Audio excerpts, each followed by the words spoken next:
एक और मैनेजमेंट हमारे साथ है जो कि नंबर्स पे ही बातचीत करने के लिए है और देश की बड़ी रेलवे से जुड़ी हुई कंपनी है, वो है IRCTC।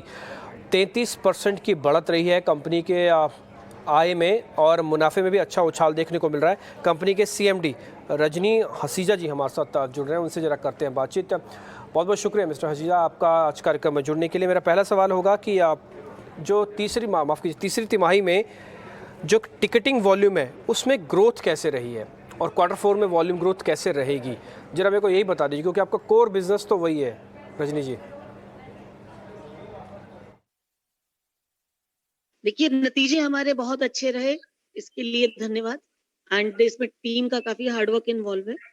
हमारा जो टिकटिंग का रेवेन्यू है वो हमारे पूरे रेवेन्यू का लगभग 57% कंट्रीब्यूट करता है इस बार। और हमारी एवरेज बुकिंग जो काफी अच्छी रही, लगभग हमने 12.5 लाख और 13 लाख के बीच में पर डे के आसपास टिकटें बुक करी हैं।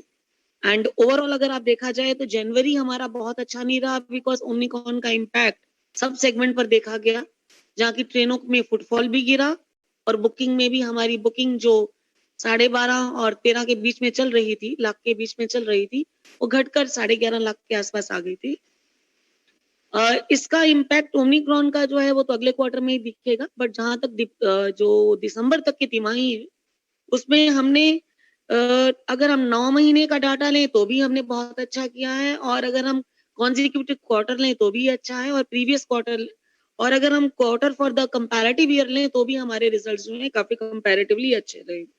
कॉन्जिक्यूटिव क्वार्टर की तुलना में हमारे 30% से ऊपर इजाफा रहा है, पीबीटी में भी और रेवेन्यू में भी।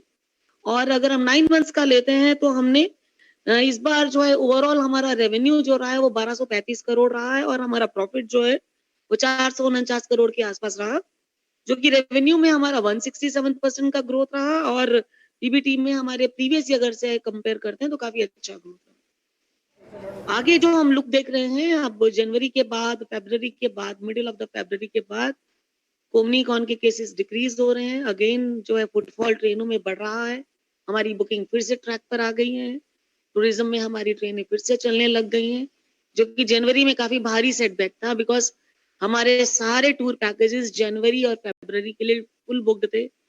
सो जो टूरिज्म में थोड़ा सा हमें समय लगेगा, केटरिंग के सेगमेंट में हमने ग्रेजुअली रेवेन्यू पकड़ना शुरू कर दिया। रजनी जी, एक क्वेश्चन और पूछा करना है कि जो हम सबसे पूछते हैं कि आप प्री कोविड लेवल पे आप आ गए हैं कि नहीं आ गए, तो मैं आपसे, क्योंकि आप रेलवे से जुड़ी हुई कंपनी, इसलिए पूछ रहा हूँ कि क्या प्री कोविड लेवल पे जो जितनी ट्रेन्स चलती थी वो सारी के सारी नॉर्मल हो गई हैं, या फिर अभी भी इसमें कोई दिक्कत है, क्योंकि आपका वॉल्यूम इन्हीं ट्रेन्स की मूवमेंट के ऊपर डिपेंड करता है। देखिए, जहां तक हमारा ट्रेन की बुकिंग का सवाल है, वो बुकिंग तो हमारे प्रीवियस ईयर और जो प्री कोविड पीरियड से ऊपर चल रही है, because of the addition of second S class. Second S class में रिजर्व्ड से चलाने का जो निर्णय है वो तो इंडियन रेलवेज का है, जिसके बारे में मैं बहुत कमेंट नहीं कर पाऊंगी। बट ये है कि जो भी बुकिंग हमें ऑफर की जाएगी वो हम अपने कस्टमर तक अवेलेबल कराना, वो हमारी जिम्मेदारी है, और हम अपना नेटवर्क और अपना सिस्टम इतना मजबूत रखेंगे कि हर प्रकार की बुकिंग जो हमें ऑफर की जाएगी वो हम अपने यूजर तक पहुंचाएंगे। रजनी जी, एक आखिरी क्वेश्चन होगा। जो आपका दूसरा डिवीजन है टिकटिंग के अलावा, वो है कैटरिंग।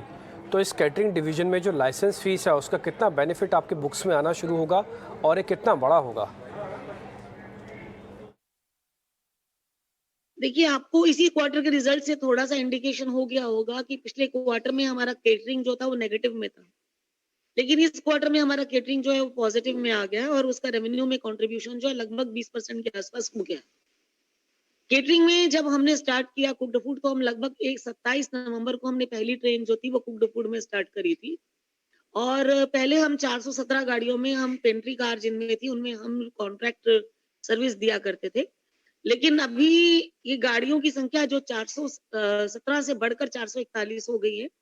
इनमें से अभी भी 13 गाड़ियों में हमारे रेडी टू ईट फूड चल रहे हैं, जिनके कॉन्ट्रैक्ट हम कुक्ड फूड में कन्वर्ट कर रहे हैं। 2 सालों के अंतराल के बाद जब ये सर्विस स्टार्ट करना हमारे लिए एक बहुत भारी चैलेंज था।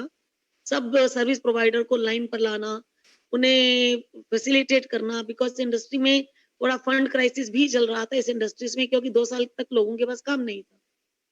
तो ये सारे चैलेंजेस को मीट आउट करते हुए अब हम कंफर्टेबली हम लोग कह सकते हैं कि now we are in position where we have placed almost 428 contracts for the cooked food with the for the trains with Penry car.